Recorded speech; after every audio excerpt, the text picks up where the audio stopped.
Wherever you go, whatever you do, throw a little at it. Omax, Vest and Briefs. Sivaganga அரண்மனை வாசல் அருகே தேசிய ஜனநாயக கூட்டணி வேட்பாளர்களை ஆதரித்து அதிமுக பொதுச் செயலாளர் எடப்பாடி பழனிசாமி தேர்தல் பரப்புரை மேற்கொண்டு வருகிறார். அந்த காட்சிகளை நேரலையில் பார்க்கலாம். மண்ணில் வாழ்ந்தவர்கள்தான் ராணி வீரமங்கை வேலு நாச்சியார் அவர்கள், மாமன்னர் மருது சகோதரர்கள், வாளுக்கு வேலி அம்பலம் அவர்கள், வீரத்தாய் குயிலி அவர்கள், இவரெல்லாம் சுதந்திர போராட்ட தியாகிகள். அப்படி வீரம் நிறைந்த மக்கள் வாழ்ந்த பூமி இந்த பூமி. இந்த இடத்தில் பேசுவதற்கு எனக்கு இறைவன் அளித்த மிகப்பெரிய வரம். எவ்வளவு பெரிய வீரம் செறிந்த மண்ணில் இப்படி வீரமிக்க மக்கள் வாழ்ந்த பூமியில் பேசுகின்ற பாக்கியத்தை இறைவன் எனக்கு வழங்கியதற்கு மீண்டும் ஒருமுறை நன்றியை தெரிவித்து,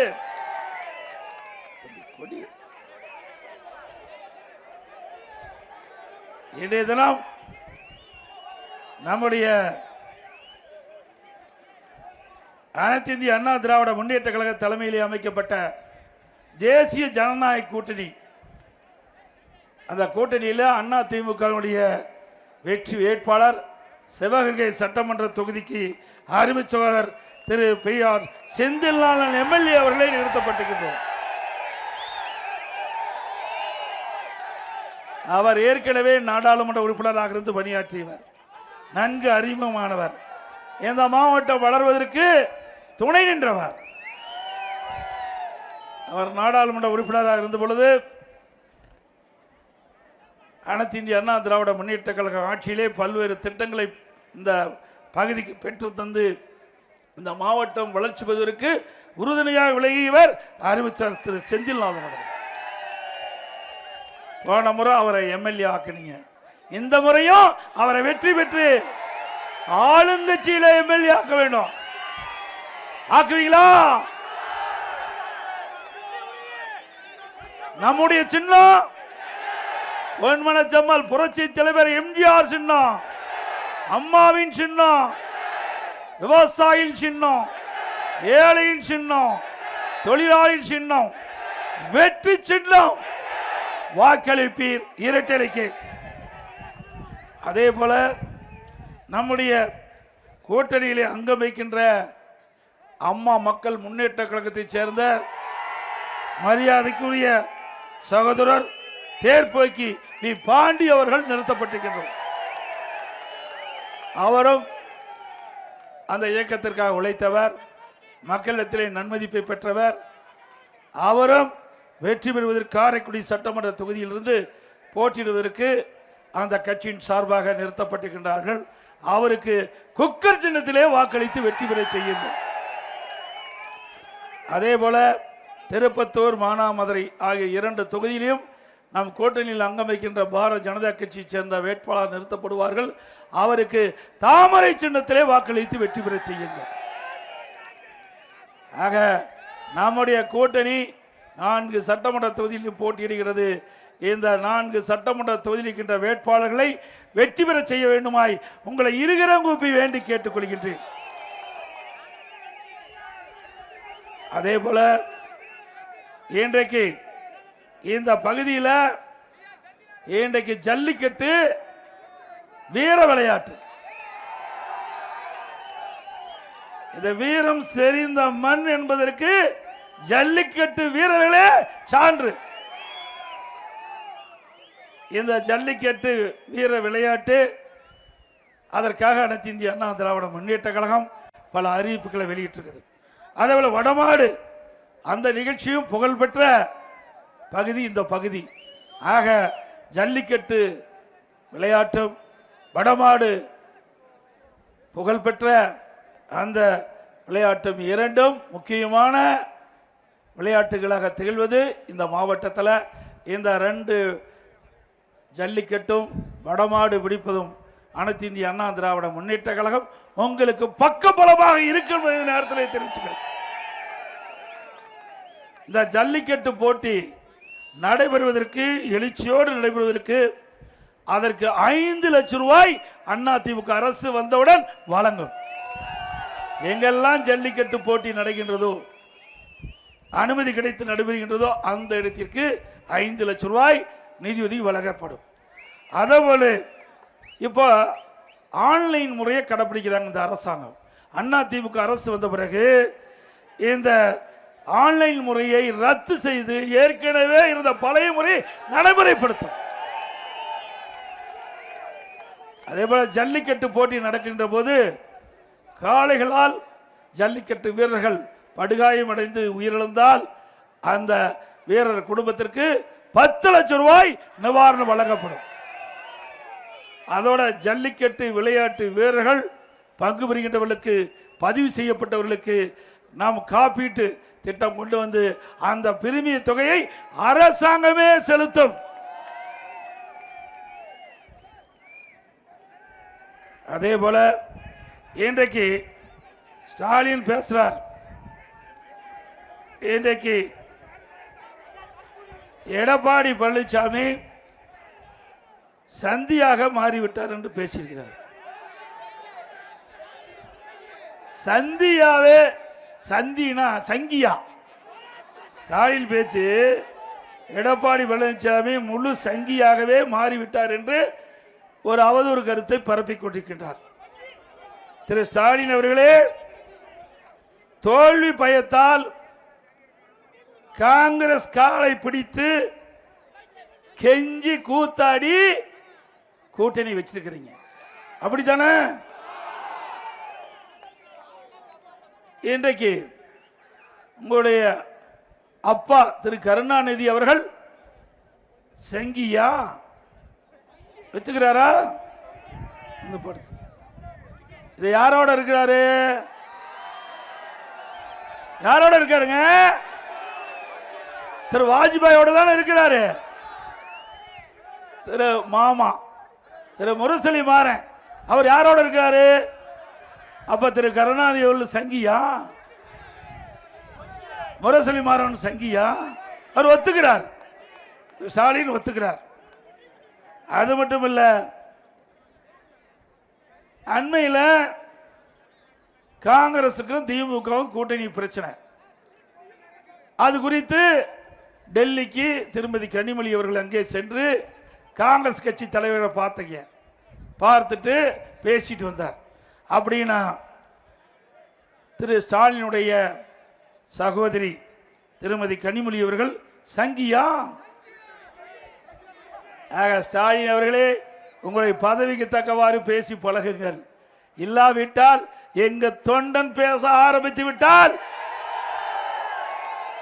உங்கள் செவி கிழிந்து விடும். அதே போல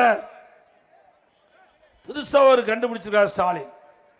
இபிஎஸ் கையில் ரத்தக்கரை படித்துள்ளது கண்டுபிடிச்சிட்டு வந்திருக்காரு. பாவம், என் கை சுத்தமா இருக்கு, நீங்களே சாட்சி.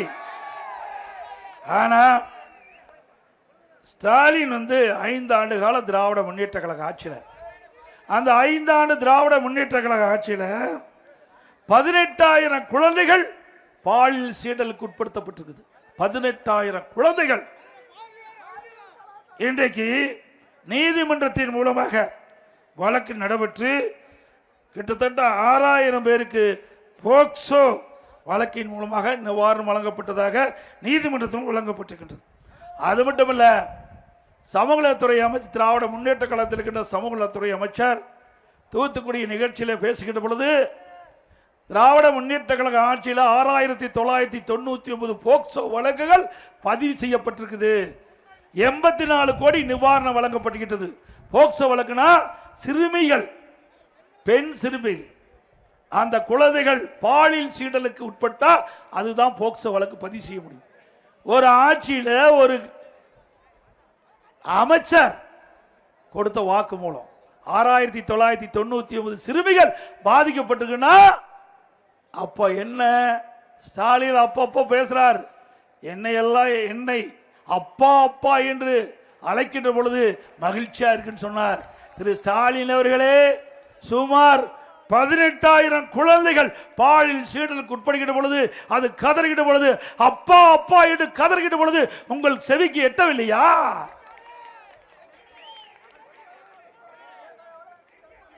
ஆக உங்களுடைய ஆட்சி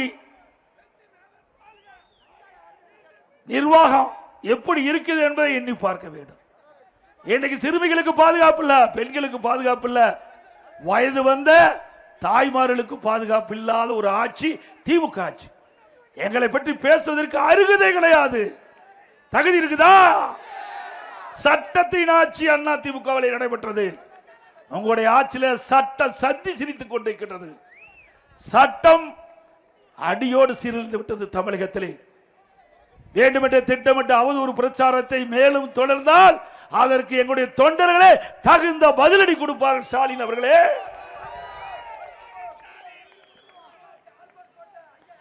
இன்றைக்கு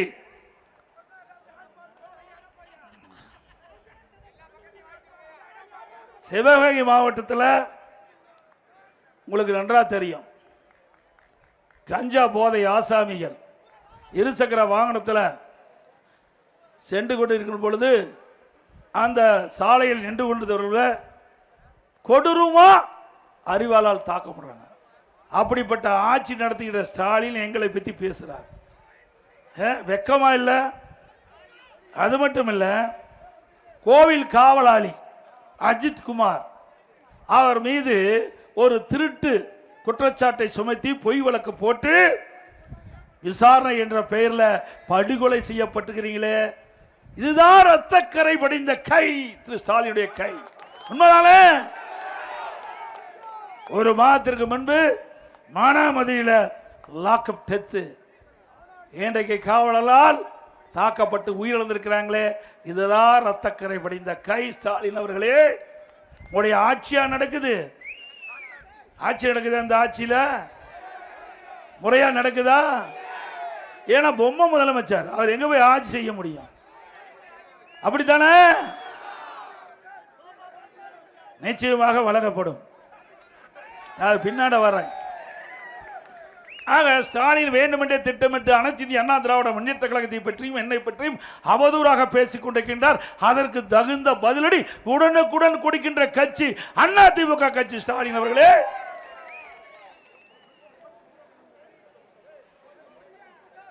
அது மட்டுமல்ல, இன்றைய தினம் திராவிட முன்னேற்ற கழகம் ஆட்சி வந்த பிறகு சட்ட ஒழுங்கு இவ்வளவு மோசமான போவதுக்கு காரணம், நிரந்தர சட்ட ஒழுங்கு நிரந்தர டிஜிபி கூட நியமிக்க முடியல. இன்றைக்கு தமிழ்நாட்டுடைய முதலமைச்சர் சட்ட ஒழுங்கை பாதுகாக்கக்கூடிய ஒரு டிஜிபியை நியமிக்க முடியாத ஒரு அரசு தேவையா? கிட்டத்தட்ட நீதிமன்றம் வரை போய் நீதிமன்றம் சொல்லியும் கூட இதுவரை நிரந்தர டிஜிபி நியமிக்கல. அப்புறம் எங்க போய் சட்ட ஒழுங்கு சிறப்பா இருக்கும்? சட்ட ஒழுங்கு சந்தி சிரித்துக் கொண்டிருக்கிறது தமிழகத்திலே. அது மட்டும் இல்லை, இன்னைக்கு போதைப் பொருள் விற்பனை எல்லா இடத்திலும் நடக்குது இல்லைங்க? நடக்குதா இல்லையா? வேண்டும் வேண்டும் போதைப் பொருள் இல்லாத தமிழகம் வேண்டும் என்று வாசகம் எழுதியிருக்கிறார். இது அண்ணா திமுக ஆட்சியில் இருந்தது. இன்னைக்கு திராவிட முன்னேற்ற கழக ஆட்சியில் போதைப் பொருள் நிறைந்த மாநிலமாக தமிழ்நாடு மாறிவிட்டது. திராவிட முன்னேற்ற கழகம் ஆட்சி பொறுப்பேற்று ஒரே ஆண்டில் தமிழகம் முழுவதும் கிராமத்திலிருந்து நகர வரை சந்து பொந்து மூலம் முடக்க எல்லாம் இன்றைக்கு கஞ்சா விற்பனை அமோகமாக நடைபெற்றுக் கொண்டது. நான் பிரதான எதிர்க்கட்சி தலைவர் என்ற முறையில் சட்டமன்றத்தில் முதலமைச்சருடைய கவனத்துக்கு கொண்டு வந்தேன். அந்த அப்பொழுது என்னுடைய கருத்தை பதிவு செய்தேன். திரு ஸ்டாலின் அவர்களே, தமிழகத்தில் இன்றைக்கு எல்லா பகுதியிலும் கிராமத்திலிருந்து நகர வரை இந்த கஞ்சா அமோகமாக விற்பனை நடக்கிறது. இதை தடுத்து நிறுத்துங்கள் என்று பல முறை சட்டமன்றத்தில் பேசினோம். எங்களுடைய சட்டமன்ற உறுப்பினர்கள் பேசினார்கள். பொதுக்கூட்டத்தில் அண்ணா திமுக பொதுக்கூட்டத்தில் பேசணும், ஊடகத்தின் வாயிலாக வெளிப்படுத்தணும், பத்திரிகையின் வாயிலாக வெளிப்படுத்தணும். ஆனால் ஸ்டாலின் அவர்கள் செவிசாய்க்கல, அதற்கு எந்த நடவடிக்கை எடுக்கல. இன்றைக்கு போதை பொருள் நிறைந்த மாநிலமா தமிழ்நாடு காட்சி அளித்துக் கொண்டிருக்கிறது. இதற்கு முழுக்க காரணம் இன்றைக்கு தலைமை தாங்கி நடத்தி கொண்டிருக்கிற முதலமைச்சர் ஸ்டாலின் தான் பொறுப்பேற்க வேண்டும். உண்மைதானே? நாங்கள் சொல்லுகின்ற பொழுது இந்த போதைப் பொருள் நடமாட்டத்தை தடுத்து நிறுத்தி இருந்தால் இன்றைக்கு இதை தவிர்த்திருக்கலாம். இந்த போதை ஆசாமிகளால் தான் அங்கங்க கொலை, கொல்ல, திருட்டு, வழிப்பறிவு, பாலியல் கொடுமை நடக்கின்ற சம்பவம் இந்த போதை ஆசாமிகளால். ஆக அதிமுக ஆட்சிக்கு வந்தா 3 மாதத்தில் நிச்சயமா உங்கள் துணையோடு அதிமுக ஆட்சி அமைப்பது உறுதி. ஆட்சி அமைத்து 3 மாதத்தில் தமிழகத்தில் போதைப் பொருள் அறவாக ஒழிக்கப்படும். போதைப் பொருள் இல்லாத மாநிலமாக தமிழகம் உருவாகும். அதிமுக ஆட்சி இருக்கின்ற வரை தமிழகத்திலே போதை நடமாட்டத்தை முழுமையாக கட்டுப்படுத்தி வைத்திருந்தோம். திராவிட முன்னேற்ற கழகம் ஆட்சிக்கு வந்தவுடன் திராவிட முன்னேற்ற கழக நிர்வாகிகள் துணையோடு இந்த போதைப் பொருள் விற்பனை நடைபெற்றுகின்ற காரணத்தினால்தான் காவல்துறையால் இந்த போதைப் பொருள் நடமாட்டத்தை தடுக்க முடியாத சூழ்நிலை ஏற்பட்டதாக எங்களுக்கு கிடைத்த தகவல். ஆக இன்றைக்கு காவலர்களே இந்த போதை ஆசாமியால் பாதிக்கப்படுகிறார்கள். அப்படிப்பட்ட ஆட்சி தேவையா? அதோடு இன்றைக்கு நம்முடைய படித்த இளைஞர்கள் வேலைவாய்ப்பு பெருக வேண்டும். அதற்காக இதயம் புரட்சி தலைவி அம்மா இருக்கின்ற காலகட்டத்திலே தொழில் முதலீட்டு மாநாடு சென்னையில் நடத்தினாங்க. முதல் கட்டமாக 2,42,000 கோடி தொழில் முதலீடு ஈர்க்கப்பட்டது. 74 புரிந்துணர்வு ஒப்பந்தங்கள் போடப்பட்டன. அதெல்லாம் இன்றைக்கு பயன்பாட்டுக்கு வந்து இன்றைக்கு உற்பத்தியை பெருக்க விட்டது. பல்லாயிரக்கணக்கான பேருக்கு வேலை கிடைச்சிருக்குது. அதே வழியில் வந்த மாண்புமிகு அம்மாவுடைய அரசாங்கம் நான் முதலமைச்சராக இருந்த காலகட்டத்தில் தொழில் முதலீட்டு மாநாட்டை நாங்கள் சென்னையில் நடத்தினோம். 3,05,000 கோடி தொழில் முதலீடு ஈர்க்கப்பட்டு 304 புரிந்துணர்வு ஒப்பந்தங்கள் போடப்பட்டன. பெரும்பாலான ஒப்பந்தங்கள் இன்றைய நடைமுறைக்கு வந்திருக்குது. அதனால உற்பத்தி பெருகி இருக்குது. பல்லாயிரக்கணக்கான பேருக்கு வேலை கிடைத்திருக்குது. இது அதிமுக ஆட்சியுடைய சாதனை. ஆனா திமுக என்ன செஞ்சிருக்குது? அண்மையில் ஒரு அறிவிப்பை வெளியிட்டாங்க. சட்டமன்றத்தில் கூட சொன்னாங்க, பேட்டி கொடுத்தார் முதலமைச்சர். திராவிட முன்னேற்ற கழகம் ஆட்சிக்கு வந்த பிறகு 1179 புரிந்துணர்வு ஒப்பந்தங்கள் போடப்பட்டதாக 15 லட்சம் கோடி முதலீட்டை இழுக்கப்பட்டதாகவும் அதனால் 35 லட்சம் பேருக்கு வேலை கிடைக்கும் என்று தெரிவித்தார். ஒரு தொழிற்சாலை வரணும்னா உடனே வந்துடாது. புரிந்துணர்வு ஒப்பந்தம் போட்ட பிறகு முதல் கட்ட பணி நிலத்தை எடுக்க வேணும். தொழிற்சாலைக்கு தேவையான நிலத்தை கையகப்படுத்த வேணும். அதுக்கு பிறகு மத்திய மாநில அரசுடைய அனுமதி பெற வேண்டும்னா அதுக்கு ஒரு குறிப்பிட்ட காலம் வேணும். அதுக்கு பிறகு அந்த தொழிற்சாலை கட்டமைப்புக்கு தேவையான நிதி ஆதாரங்கள் பெருக்க வேண்டும். வங்கியில கடன் பெற வேண்டும், இல்லது நிதி ஆதாரத்தை பெருக்க வேண்டும். அதற்கு பிறகு அதற்கு தேவையான கட்டடங்களை கட்ட வேண்டும். பிறகுதான் பயன்பாட்டுக்கு வரும். அப்படி பார்க்கின்ற பொழுது பெரிய தொழில்கள் துவங்க வேண்டும் என்றால் 3 ஆண்டு முதல் 4 ஆண்டுகள் பிடிக்கும். கடந்த ஆண்டு தான் அறிவிச்சார், உடனே பயன்பாட்டுக்கு வந்துட்டு தான். திராவிட முன்னேற்ற கழக அரசுல போட்ட புரிந்துணர்வு ஒப்பந்தங்கள் அந்த தொழில்கள்லாம் பயன்பாட்டுக்கு வந்துட்டு 35 லட்சம் பேருக்கு வேலை கிடைச்சுன்னு சொல்றாங்க. சிவகங்கையில் எத்தனை பேருக்கு வேலை கிடைச்சிருக்குது? கிடைச்சிருக்குதா? இந்த மாவட்டத்தில் ஏதாவது கிடைச்சிருக்குதா? 35 லட்சம் பேருக்கு வேலை கிடைச்சுன்னு சொன்னா தமிழ்நாட்டில் 38 மாவட்டம் இருக்குது. ஒரு மாவட்டத்துக்கு கிட்டத்தட்ட 90,000 பேருக்கு வேலை கிடைக்கணும். வேலை கிடைச்சதா? அத்தனையும் பச்சை பொய். பூரா பேசுவது பூரா பொய். பொய் மூட்டை அவுத்து விட்டுக்கிட்டே இருக்கிறார். அதுக்கு தக்கவாறு இந்த ஊடகம் பத்திரிகையும் ஜால்ரா போட்டுக்கிட்டே இருக்குது. இந்த ஊடகம் பத்திரிகை மட்டும் உண்மை செய்தி வெளியிட்டா திமுக டெபாசிட் கூட வாங்காது. உண்மைதானே? தினந்தோறும் ஸ்டாலின் போட்டோ ஷூட் போட்டுக்குவார். அப்படி போட்டோ ஷூட் போட்டு ஒரு திட்டத்தை அறிவிப்பார். அப்படியே வந்து போஸ்ட் கொடுப்பார். நம்ம பத்திரிகையாளரும் அப்படியே அழகா படம் பிடிச்சு அங்க தொலைக்காட்சியில் காட்டுவாங்க. பத்திரிகையில் வரும். இதுதாங்க தினந்தோறும் நடக்குது. இந்த ஆட்சியில் என்ன சாதனை படிச்சாங்க? இந்த போட்டோ ஷூட் போட்டதுதான் சாதனை. வேற எந்த சாதனையும் கிடையாது. அது மட்டுமல்ல, ஒரு திட்டத்தை அறிவிப்பார், அதுக்கு ஒரு பேர் வைப்பார். பேர் வைக்கிறதுல நோபல் பரிசு கொடுக்கணும்னு நினைச்சா ஸ்டாலின் கொடுத்தா பொருத்தமா இருக்கு. 52 குழு போட்டிருக்கார். 52 குழு. 52 குழுக்கும் தலைவர் போட்டாச்சு. ஆனா எந்த குழு செயல்பட்டதா தெரியல. நான் சட்டமன்றத்தில் முதலமைச்சர் பார்த்து கேட்டேன், திரு ஸ்டாலின் அவர்களே, புதிய புதிய திட்டம் அறிவிக்கின்ற பொழுது மக்கள்லாம் எதிர்பார்த்தாங்க, ஆகா ஸ்டாலின் முதலமைச்சராக வந்துட்டாரு, நிறைய புதிய திட்டங்களை அறிவிக்கிறாரு, அதெல்லாம் அதன் மூலம் நமக்கு நன்மை கிடைக்கும் என்று எதிர்பார்த்தாங்க. ஆனா அவர்களை பட்டணம் போட்டார், எதுவுமே கிடைக்கல. வெள்ளை அறிக்கை வீடுன்னு சொன்னேன், இருந்தா தானே விட முடியும். அதோட இதை வெள்ளை அறிக்கை கேட்டா வெள்ளை பேப்பரை கொடுத்து, அது அப்புறம் வெள்ளை அறிக்கை கேட்டா இது வரைக்கும் அந்த வெள்ளை அறிக்கை இதுக்கு பதிலே கிடையாது.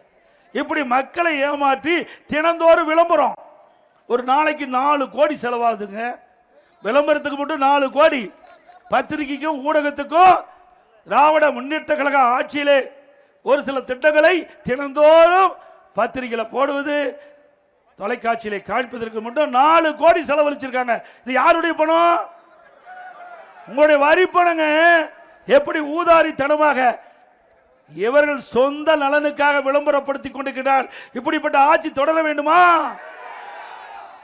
இதுதான். இப்படின்னா திரு கருணாநிதி அவர்கள் முதலமைச்சராக இருந்தார், அதில் எந்த மாற்று கருத்தும் கிடையாது. அவருக்கு அங்க மெரினா கடற்கரையில் நினைவு மன்றம் கட்டினார், ரைட், கட்ட வேண்டியதுதான், அதுல தப்பு இல்லை. ஆனா அவருக்கு எழுதாத பேனாவை நடுக்கடலை கொண்டு வைக்கிறார். யாருடைய பணம்? உங்களுடைய வரி பணங்க. எழுதாத பேனாவை திரு கருணாநிதியுடைய நினைவிடத்திற்கு முன்னாலே ஒரு 2 கோடியில் வைங்கள, அதுக்கு 84 கோடி செலவழித்து போய் நடுக்கடலை வைக்கிறாங்க. திரு கருணாநிதியுடைய குடும்பத்திற்கு 8000 கோடி டெஸ்ட் பணம் இருக்குது. 8000 கோடி இருக்குதுங்க. 1000 2000 8000 கோடி ட்ரஸ்ட்ல பணம் இருக்குது. அந்த பணத்தில் எடுத்து நீங்க எழுதாத பணம் நடுக்கடல் வைங்க, இல்லது அங்க ஒரு கோபுரமா கட்டி அது கூட வைங்க. யார் வேண்டாங்கிறா?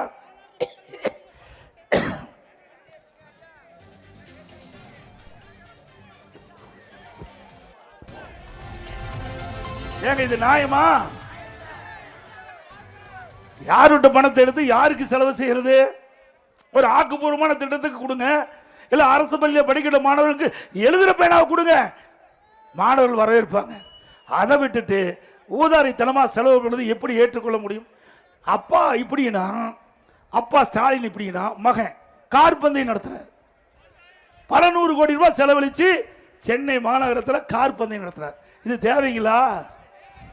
நம்முடைய மக்கள் காலுக்கு செருப்பு இல்லாமல் இருக்கின்ற மக்கள் பல பேர் இருக்கிறாங்க.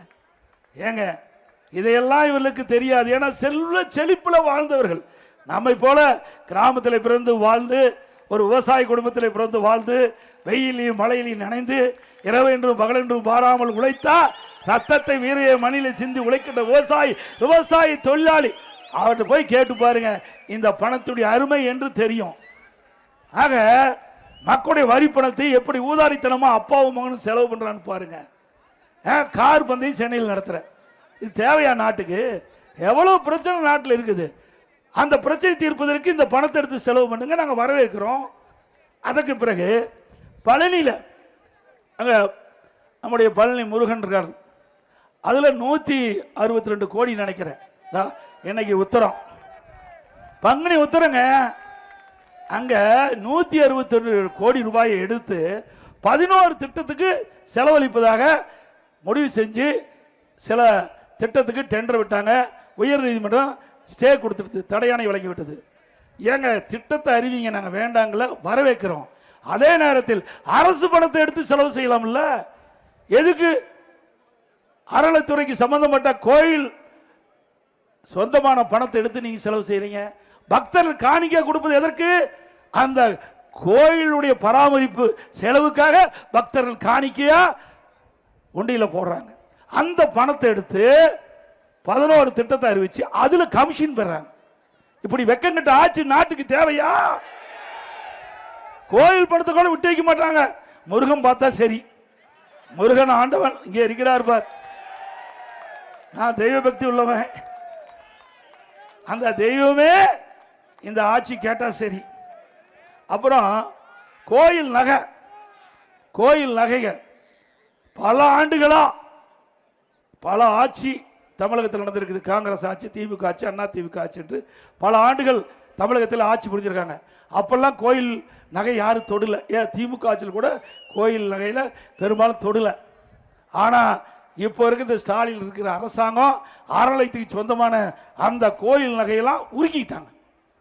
எந்த அடிப்படையில் உருக்குனீங்க?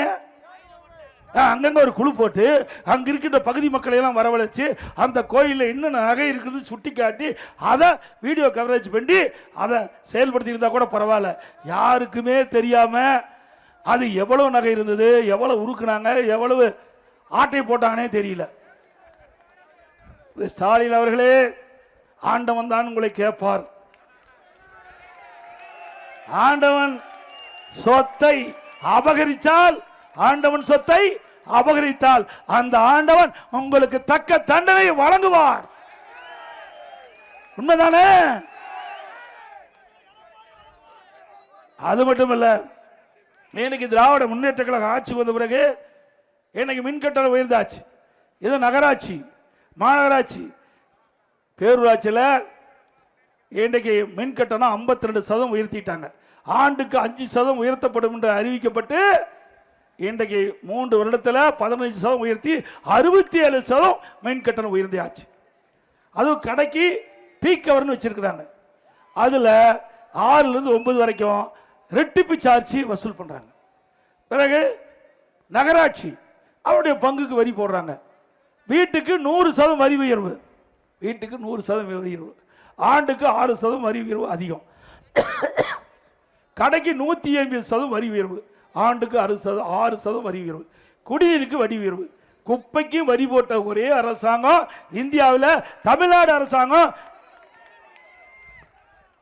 இப்படிப்பட்ட ஆட்சி வேண்டுமா? நெஞ்சு பாருங்க. ஏற்கனவே மக்கள் நொந்து போய் இருக்கிறாங்க. மேலும் வரி மேல வரி போட்டு மக்கள் மீது மிகப்பெரிய வரி சுமையை இந்த அரசாங்கம் சுமத்தி இருக்குது. அதோட இது விவசாயிகள் நிறைந்த பூமி. நான் ஒரு விவசாயி, உங்களை எல்லாம் பார்ப்பதில் மிகுந்த மகிழ்ச்சி. விவசாயி தொழிலாளி இரண்டும் 2 கண்ணை போன்றது. இன்றைக்கு நாட்டுக்கு உணவளிக்கின்றவர்கள் விவசாயி தொழிலாளி. இந்த உழைப்பாளிகள் நிறைந்த மாவட்டம். அவர்களுக்கு ஏராளமான திட்டங்களை அண்ணா திமுக ஆட்சியில் செயல்படுத்தியிருக்கிறோம். என்னுடைய அறிவிப்புகள் கூட கொடுத்திருக்கிறோம். வணிக பயிர்கள் அவர்களுக்கு காப்பீட்டு திட்டத்தில் பிரிமியம் 5% இருக்குது. அதை குறைச்சி 2% நீங்க கட்டினா போதும். 5லிருந்து 2% குறைச்சிட்டோம். 3% குறைச்சிட்டோம். இனி 2% காப்பீட்டு பிரிமியம் கட்டினா போதும். அதோட வறட்சி, இயற்கை சீற்றத்தால் விவசாயிகள் பாதிக்கின்ற பொழுது அது காப்பீட்டு திட்டத்தில் கொண்டு வந்து அவர்களுக்கு சேதமடைந்த பயிர்களை கணக்கிட்டு அவர்களுக்கு இழப்பீட்டு தொகையை அதிக அளவு இந்தியாவிலேயே விவசாயிகளுக்கு காப்பீட்டு திட்டத்தின் மூலமாக இழப்பீட்டு தொகை அதிகமாக பெற்று தந்த அரசு அண்ணா திமுக அரசாங்கம். அதே போல விவசாயிகள் பயனடைய வேண்டும் என்பதற்காக 2016ஆம் ஆண்டு இதே புரட்சி தலைவி அம்மாவல் தேர்தல் அறிக்கையிலே குறிப்பிட்டார்கள். அண்ணா திமுக ஆட்சிக்கு வந்தா விவசாயிகள் வாங்கிய தொடக்க வேளாண் கூட்டுறவு சங்கத்திலே வாங்கிய பயிர்க்கடன் தள்ளுபடி என்றார்கள். தள்ளுபடி செஞ்ச அரசாங்கம் அண்ணா திமுக அரசாங்கம். 2021 அதுல விவசாயிகள் பாதிக்கப்பட்டதாக என்னுடைய கவனத்துக்கு கொண்டு வந்தாங்க. ஏற்கனவே அமைச்சர்கள், சட்டமன்ற உறுப்பினர்கள் என்னிடத்திலே கோரிக்கை வைத்தார்கள். விவசாய பிரதிநிதிகளும் என்னை சந்தித்து கோரிக்கை வைத்தார்கள். இன்றைக்கு கொரோனா காலம், விவசாயி விளைவித்த பொருள்கள் முழுமையாக விற்க முடியவில்லை. எங்களுக்கு பெரும் நஷ்டம் ஏற்பட்டு விட்டது. எங்களுக்கு நீங்கள் உதவி செய்ய வேண்டும். நாங்கள் கூட்டுறவு சங்கத்திலே வாங்கிய பயிர்க்கடன் தள்ளுபடி செய்ய வேண்டும் என்று கேட்டார்கள். அதன் அடிப்படையில் தொடக்க வேளாண் கூட்டுறவு சங்கத்திலே வாங்கிய பயிர்க்கடன் 12,100 கோடி தள்ளுபடி செய்த அரசாங்கம் அண்ணா திமுக அரசு. ஒரு 5 ஆண்டில் 2 முறை விவசாயிகளுக்கு பயிர் கொஞ்சம் ஒதுங்கிப்பா. தொடக்க வேளாண் வங்கியில் வாங்கிய பயிர்க்கடன் தள்ளுபடி செய்த அரசாங்கம் அண்ணா திமுக அரசு. அதோட கொஞ்சம் வழி விடுங்க ஆம்புலன்ஸ் போறதுக்கு.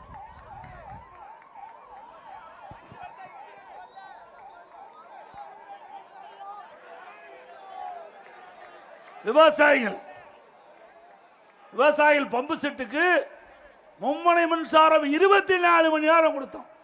விவசாயிகள் எந்த நேரத்துக்கு போனாலும் பம்பு செட்டை இயக்கி நீர் பாய்ச்சலாம். அதுவும் அதிமுக ஆட்சி செஞ்சோம். திமுக ஆட்சிக்கு வந்த பிறகு ஷிப்ட் முறையில் இந்த மின்சாரத்தை விவசாயிகளுக்கு வழங்கிக்கிட்டு வருதா தகவல்.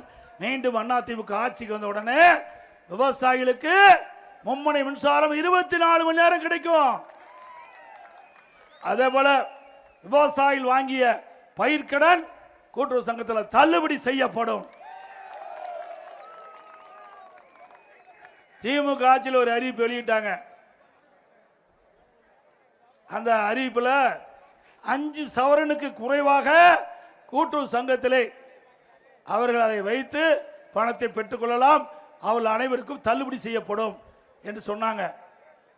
சொன்னாங்களா இல்லையா? நம்முடைய ஆட்கள் என்ன நினைச்சாங்கன்னா, ஒரு செயினை எடுத்து 3 வெட்டி ஒரே குடும்பத்தில் 3 பேர் மேல கூட்டுறவு சங்கத்தில் வச்சு பணத்தை வாங்கி செலவழிச்சிட்டாங்க. அப்போ ஸ்டாலின் அவர்கள் ஆட்சிக்கு வந்து முதலமைச்சரான உடனே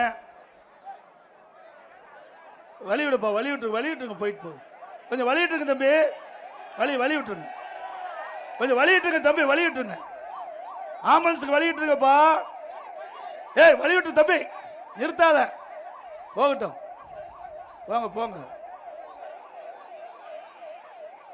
கொஞ்சம் வலியிடுங்க, போகட்டும்.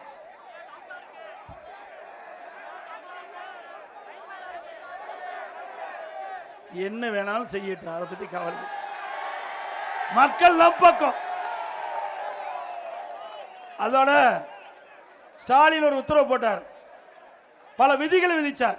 ஒரு குடும்பத்தில் ஒருவருக்கு தான் கிடைக்கணும், மற்றவருக்கு கிடைக்காதுன்ட்டார். நம்ம மக்கள் பணத்தை வாங்கி செலவழிச்சிட்டாங்க. இன்னைக்கு எல்லா கூட்டுறவு சங்கத்திலையும் நோட்டீஸ் விட்டாங்க, உங்கள் குடும்பத்தில் ஒருவருக்கு தான் தள்ளுபடி, மீண்டெல்லாம் அந்த நகையை மீட்டு எடுத்து பணத்தை கட்டிட்டு போகணும். வேறு வழி என்ன பண்ணுறது, செலவழிச்சிட்டாங்க, அந்த நகையை திருப்ப முடியல. இன்றைக்கு அப்பொழுது இருந்ததை விட 2 மடங்கு அதிகமாக விற்குது பவுன். அன்னைக்கு 35,000 ரூபாய்க்கு விற்றது, இன்னைக்கு 1,15,000 ரூபாய்க்கு பவுன் விற்குது. இப்படி ஏழை மக்களை ஏமாற்றி அரசாங்கம் தொடர வேண்டுமா? திமுக அறிவிப்பால 48 லட்சம் பேர் இந்த நகையை போய் கூட்டுறவு சங்கத்தில் வச்சு பணத்தை பெற்றாங்க. அதுல 15 லட்சம் பேருக்கு தான் தள்ளுபடி, 33 லட்சம் பேர் நகையை வைத்து ஏமாற்றப்பட்டார்கள். இன்றைக்கு உதயநிதி போனார், பரப்புரைக்கு போனார். நம்முடைய தாய்மார்களும் பெண்கள்லாம் நல்ல காதில் தோடு கழுத்தில் நகை போட்டிருந்தாங்க. பார்த்தாங்க, பொருட்கள் அவருக்கு நகையா போடுற வச்சுக்கிறேன்னு சொல்லி ஒரு அறிவிப்பு வெளியிட்டார். ஓடுங்க, வேகமா போங்க, கூட்டுறவு சங்கத்தில் உங்க நகையை வைங்க, பணத்தை பெருங்கினார், அழகா செலவு பண்ணினார். நம்முடைய தாய்மார்களும் பெண்களும் அவருடைய பேச்சை கேட்டுக்கிட்டு ஓடோடி போய் அங்கங்கே இருக்கின்ற கூட்டுறவு சங்கத்தில் தாங்க அணிந்திருந்த நகையும் தோடெல்லாம் கழட்டி அதில் பணத்தை வாங்கி செலவழிச்ச பிறகு தான் தெரியுது தன்னுடைய நகையெல்லாம் போய்விட்டது. இன்றைக்கு அந்த பவுன் 3 மடங்கு விலை அதிகரிச்சிட்டது. இப்படி ஏமாற்றப்பட்ட அரசாங்கம் தொடர வேண்டுமா? அதோட திராவிட அதிமுக ஆட்சியில் கொண்டு வரப்பட்ட திட்டம், பல திட்டத்தை ரத்து பண்ணியிருக்காங்க. அதிமுக ஆட்சி மலர்ந்தவுடனே அனைத்து திட்டங்களும் நிறைவேற்றப்படும், தொடரும். அதே போல அதிமுக ஆட்சியில் பல சாதனைகள் நாங்கள் செஞ்சிருக்கிறோம். ஏன்னா இன்றைய முதலமைச்சர் ஸ்டாலின் எல்லா இடத்திலும் பேசுறார், அதிமுக 10 ஆண்டுல எந்த சாதனையும் செய்யவில்லை என்ற ஒரு தவறான செய்தி சொல்லியிருக்கிறார். பொன்மனச்சம்பல் புரட்சியாளர் எம்ஜிஆர் இருக்கின்ற பொழுதே இந்த மாவட்டத்தை தனி மாவட்டமாக, சிவகங்கை மாவட்டத்தை தனி மாவட்டமாக உருவாக்கி தந்தவர். காரைக்குடி அழகப்பா பல்கலைக்கழகம் புரட்சி தலைவர் காலத்தில் துவக்கப்பட்டது. அதிமுக ஆட்சியில் காரைக்குடி அழகப்பா பல்கலைக்கழகத்திற்கு 100 கோடி அதுக்கு வழங்கப்பட்டது. காரைக்குடியில் 120 கோடியில் பாதாள சாக்கடை திட்டம் கொண்டு வரப்பட்டது. காரைக்குடி முழுவதும் 70 கோடிக்கு சாலைகள் மேம்படுத்தப்பட்டன. சிவகங்கை நகரத்திற்கு புறவழிச்சாலை அமைக்கப்பட்டது, போக்குவரத்து நெரிசல் இல்லாமல் நகரத்தை பாதுகாப்பதற்கு. வேலுநாச்சியார் அவளுக்கு மணிமண்டபம் கட்டப்பட்டு அவரது பிறந்தநாள் அரசு விழாவாக அறிவிக்கப்பட்டது அதிமுக ஆட்சியிலே. வீரத்தாய் குயிலிக்கு பெருமை சேர்க்கும் வகையில் அவருக்கு நினைவகத்தை திறந்து வைத்தவர் அம்மா அவர்கள். திருப்பத்தூரில் மருதுவாடிகளுக்கு மணிமண்டபம் வெண்கல் சிலை அமைக்கப்பட்டு அவரது பிறந்தநாள் அரசு விழாவாக அறிவிக்கப்பட்டது. காளையாறு கோயில், திரும்புவனம், சிங்கம்புணரி ஆகிய தாலுக்கால் உருவாக்கப்பட்டு புதிய தாலுக்கா கட்டிடங்கள் அதற்கு கட்டி கொடுக்கப்பட்டது. தவறாங்கி உப்பாட்டியின் குறுக்கே 10 கோடியில் தடுப்பணை கட்டப்பட்டது. காவிரி கூட்டுக்குடி திட்டம் இந்த மக்களுக்கு தேவையான பாதுகாக்கப்பட்ட குடிநீர் வழங்க வேண்டும் என்ற அடிப்படையில் 1752 கோடி 1752 கோடி மதிப்பீட்டில் கூட்டுக்குடி திட்டத்தை அறிவித்தோம். வேண்டுமென்றே திட்டமிட்டு இதற்கு முட்டுக்கட்டை போட்டது திராவிட முன்னேற்ற கழக அரசாங்கம். அதிலே கமிஷன் கேட்டு டெண்டர் எடுத்ததை நெருக்கடி கொடுத்தாங்க. அதற்கு அவரெல்லாம் சலிக்கல. ஆனால் இந்த திட்டத்தை நிறைவேற்றக்கூடாது என்று ஒரு வழக்கறிஞர், திமுக தூண்டுதலின் பேரிலே ஒரு வழக்கறிஞர் நீதிமன்றத்திலே தடையாணை வாங்கினாங்க. நம்முடைய எம்எல்ஏ அருமை சகோதரர் செந்தில்நாதன் தடையாணையை உடைத்து திட்டம் செயல்படுகிறது. ஆக குடிநீர் வழங்குவதை கூட அரசியல் ஆக்கின்ற கட்சி திமுக கட்சி மீண்டும் வர வேண்டுமா? அண்ணா திமுக ஆட்சி நிச்சயமா உங்க துணையோடு மலரும். அப்படி அண்ணா திமுக ஆட்சிக்கு வந்த பொழுது இந்த காவிரி கூட்டுக்குடி திட்டம் முழுமையாக நிறைவேற்றப்பட்டு மக்களுக்கு தேவையான பாதுகாக்கப்பட்ட நீர், காவிரி நீர் கிடைக்கும். அரண்மனை சிறுவாயில் மேம்பாலம் 7 கோடியில் அமைக்கப்பட்டது. சிவகங்கை பேருந்து நிலையம் விரிவாக்கம் செய்யப்பட்டது, மேற்கூரை அமைக்கப்பட்டது. காரைக்குடி, திருப்பத்தூர், தேவக்கோட்டை ஆகிய நகர்களுக்கு சுற்றுச்சாலை அமைக்கப்பட்டது. பாரம்பரிய புளியங்குளம் மாடுகளுக்கு ஆராய்ச்சி நிலையம் அமைக்கப்பட்டது. வையாற்றின் குறுக்கே 50 கோடி மதிப்பீட்டில் திரும்புவனம், மீனாட்சிபுரம், தட்டான்குளம் ஆகிய இடங்களில் தடுப்பணை கட்டி நிலத்தடி நீரை உயர்வதற்கு நடவடிக்கை எடுக்கப்பட்டது. மன்னர் துரைசிங்கம் அரசு மருத்துவக் கல்லூரியில் 3 கோடி மதிப்பீட்டில் எம்ஜிஆர் நூற்றாண்டு விழா கட்டிடம், கலையரங்கம் 3 கோடி மதிப்பீட்டில் மற்றும் சுற்றுச்சூழல் வகுப்பறை கட்டிடம் கட்டித்தரப்பட்டது. இப்படியே பல திட்டங்கள் நிறைவேற்றினோம். குடிமராமத்து திட்டம் அற்புதமான திட்டம். பல ஆண்டுகளாக ஏரி, குளம், குட்டையெல்லாம் தூர் வாராமல் இருந்தாங்க. இது வறட்சியான மாவட்டம். ஆக நீர் பற்றாக்குறை மாவட்டம். ஆக நீரை சேமித்து கோடை காலத்தில் அதை பயன்பாட்டு கொண்டு வரும் அடிப்படையில் குடிமராமத்து திட்டத்தை கொண்டு வந்து ஏரி, குளம், குட்டையெல்லாம் தூர்வாரப்பட்டு தூர்வாகின்ற அந்த வண்டல் மண் விலையில்லாமல் விவசாயிகளுக்கு வழங்கப்பட்ட அரசாங்கம் அதிமுக அரசாங்கம். மழை காலத்தில் பெய்கின்ற நீர் முழுவதும் சேமித்து வைத்து கோடை காலத்தில் நிலத்தடி உயரச் செய்தது அதிமுக ஆட்சி. அந்த திட்டத்தை நிறுத்திட்டாங்க. மீண்டும் அதிமுக ஆட்சி வந்தவுடன் குடிமராமத்து திட்டம் விவசாய பங்களிப்போடு தொடரும். காரைக்குடி மாவட்ட அரசு மருத்துவமனை மேம்படுத்தப்பட்டது. முடங்கி கிடந்த கிராபைட் தொழிற்சாலை 25 கோடியில் மேம்படுத்தப்பட்டது. இப்படி பல திட்டங்கள். கீழடி அகழ்வாராய்ச்சி அருங்காட்சி அமைக்க அதிமுக அரசு 12 கோடி ஒதுக்கீடு செய்து திமுக அரசு வந்து அதை ரத்து செஞ்சுட்டு மீண்டும் அதுக்கு 13 கோடி ஒதுக்கி இவர்கள் கொண்டு வந்தோமா ஒரு நாடகத்தை அரங்கேற்றிய அரசாங்கம் விடியா திமுக அரசாங்கம். இந்த சிவகங்கை மாவட்டத்தில் அதிக அளவு கனிம வள கொள்ளை நடக்குது. அதிமுக ஆட்சிக்கு விசாரணை மேற்கொள்ளப்பட்டு இதில் யாரெல்லாம் முறைகேடாக கனிம வள கொள்ளையில் ஈடுபட்டாங்களோ அவர்கள் மீதும் அதுக்கு துணை நின்ற அதிகாரிகள் மீதும் சட்ட ரீதியாக நடவடிக்கை எடுக்கப்படும்.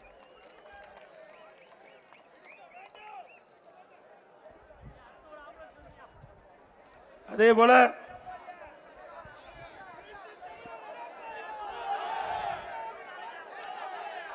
அதிமுக தேர்வு அறிக்கை நாங்கள் வெளியிட்டோம். 3 கட்டமாக வெளியிட்டு முழு தேர்தல் அறிக்கை அதிமுக அதிமுக கட்சி வெளியிட்டப்பா விட்டு தம்பி விடு தம்பி தம்பி எப்பா தம்பி விடு தம்பி விட்டு போகட்டும் தம்பி நீங்க போங்க ஆம்புலன்ஸ் போங்கப்பா விடுங்க யாரும் தடுக்காதீங்க ஆம்புலன்ஸ் விடுங்க போகட்டும் ஆம்புலன்ஸுக்கு வழி எடுங்க தம்பி ஆம்புலன்ஸுக்கு வழி எடுங்கப்பா போகட்டும் கொஞ்சம் விலகிங்க கொஞ்சம் விலகுங்க தம்பி விலகுங்க தம்பி விடுங்க தம்பி விடுங்க தயவு செய்து விடுங்கப்பா விடுங்க வரட்டும். இன்றைக்கு தமிழகத்தில் வரி சுமை உணவுப் பொருட்கள் விலைவாசி உயர்வு எண்ணெய் முட்டையிட்ட அளவுக்கு உயர்ந்து போச்சு. இதையெல்லாம் மக்களால் சமாளிக்க முடியல. அதனால எல்லா குடும்ப அட்டைதாரருக்கும் அதிமுக ஆட்சி அமைந்தவுடனே 10,000 ரூபாய் வங்கி கணக்கில் செலுத்தப்படும். மாதந்தோறும் 1000 ரூபாய் இப்ப இந்த திராவிட முன்னேற்ற கழக ஆட்சியில குடும்ப தலைவிக்கு வழங்கிட்டு இருக்காங்க. அதை அதிமுக ஆட்சியில் 2000 ரூபாயாக உயர்த்தப்படும். அதோட எல்லா குடும்பத்தினருக்கும் ஃப்ரிட்ஜ் விலை இல்லாம வழங்கப்படும். வேலைக்கு செல்லும் மகளிர் 5 லட்சம் பேருக்கு அம்மா இருசக்கர வாகனம் வழங்கப்படும். ஒவ்வொரு அம்மா இருசக்கர வாகனத்துக்கு 25,000 மானியம் கிடைக்கும்.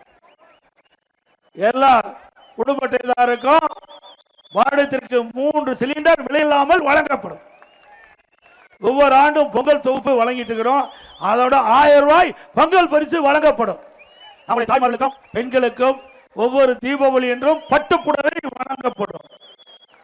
அதோட படித்த பட்டம் பெற்ற இளைஞர்கள் வேலைவாய்ப்பிலே பதிவு செய்யப்பட்டு வேலை கிடைக்காமல் இருக்கின்றவர்களுக்கு 2000 ரூபாய் மாதந்தோறும் வழங்கப்படும். பிளஸ் 2 படித்தவர்களுக்கு 1000 ரூபாய் வழங்கப்படும். அதே போல இப்பொழுது நகர பேருந்துல பெண்கள் தான் கட்டணம் இல்லாமல் பயணம் பண்ணிக்கிறாங்க. இனி அதிமுக ஆட்சி ஆண்களும் நகர பேருந்தில் கட்டணம் இல்லாமல் பயணம் செய்யலாம். இப்படி பல அறிவிப்புகள் ஏற்கனவே அறிவிச்சிருக்கிறோம். அம்மா இல்லம் திட்டம் இன்றைக்கு ஏழை மக்கள் வீடு இல்லாத ஏழை மக்கள் அனைவருக்கும் அற்புதமான காங்கிரீட் வீடு கட்டி கொடுக்கப்படும். அதோட இன்றைக்கு பட்டியலின மக்கள் அவருடைய குடும்பத்தில் திருமணமாகி தனி குடித்தனம் போனா அவர்களை கண்டறிந்து அந்த குடும்பத்தை சேர்ந்த இளைஞர்களுக்கு அரசாங்கமே நிலம் வாங்கி அற்புதமான காங்கிரீட் வீடு கிராமத்திலையும் கட்டி கொடுக்கப்படும், நகரப்புறத்திலையும் கட்டி கொடுக்கப்படும். ஏற்கனவே திராவிட முன்னேற்ற கழக ஆட்சியில் கொடுக்கப்பட்ட வாக்குறுதி பலவற்றை நிறைவேற்றலாங்களா? 525 அறிவிப்பு திராவிட முன்னேற்ற கழகத்தின் சார்பாக 2021 அறிவிச்சாங்க. அதுல 1/4 பங்கு அறிவிப்பு கூட இது வரைக்கும் நிறைவேற்றல. உதாரணத்துக்கு கல்வி கடன் ரத்து பண்ணாங்களா? மாதந்தோறும் கேஸ் சிலிண்டருக்கு மானியம் 100 ரூபாய் கொடுத்தாங்களா? Petrol diesel குறைச்சாங்களா? 100 நாள் வேலை திட்டத்தை 150 நாளா உயர்த்தலாங்களா? ஆனா அதிமுக ஆட்சி வந்தா 100 நாள் வேலை திட்டத்தை 150 நாளாக உயர்த்தப்படும். ஏற்கனவே மத்திய அரசுக்கு கோரிக்கை வச்சு இப்பொழுது மத்திய அரசாங்கம் 100 நாள் வேலை திட்டத்தை 125 நாளா உயர்த்தியாச்சு. அதை 150 நாளாக அதிமுக அரசு வந்து உயர்த்தப்படும். இப்படி கொடுக்கப்பட்ட வாக்குறுதியை நிறைவேற்றாத அரசாங்கம் திமுக அரசாங்கம் அது மீண்டும் தொடர வேண்டுமா? இப்ப மீண்டும் திரு ஸ்டாலின் புதிய அறிவிப்பை வெளியிட்டார். ஏற்கனவே இருக்கின்ற அறிவிப்பை இவர்களால் நிறைவேற்ற முடியல. புதிய அறிவிப்பை வெளியிட்டு நிறைவேற்றுவாங்களா? மக்கள் நம்புவாங்களா? இப்போ ஒரு புதுசாக கண்டுபிடிச்சிருக்கார் ஸ்டாலின் அவர்கள். ஏதோ நாம காப்பி அடிச்சிட்டுமா அவருடைய அறிக்கை?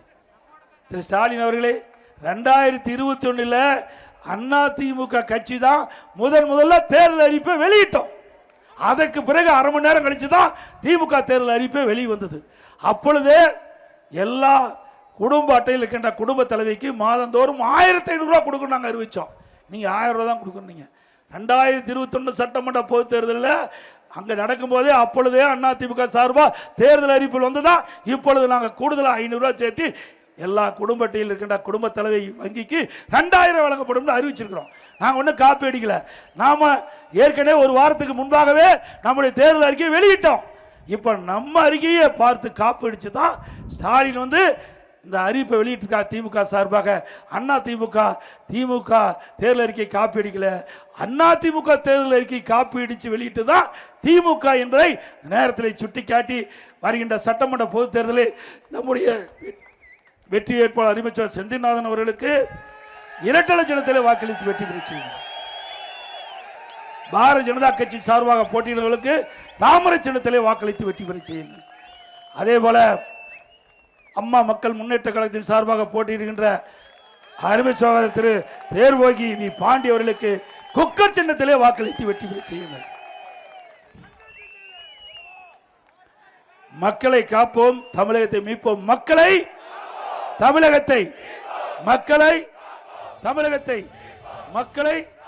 தமிழகத்தை ஸ்டாலின் மாடல் அரசு, பெயர் மாடல் அரசு.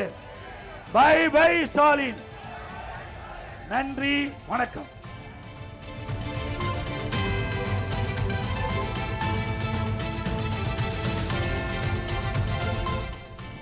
சிவகங்கை அரண்மனை வாசல் அருகே தேசிய ஜனநாயக கூட்டணி வேட்பாளர்களை ஆதரித்து அதிமுக பொதுச் செயலாளர் எடப்பாடி பழனிசாமி தேர்தல் பரப்புரை மேற்கொண்டார். அந்த காட்சிகளை நேரலையில் பார்த்தோம். இது தொடர்பான கூடுதல் விவரங்களை பின்வரும் செய்தியில் பார்க்கலாம்.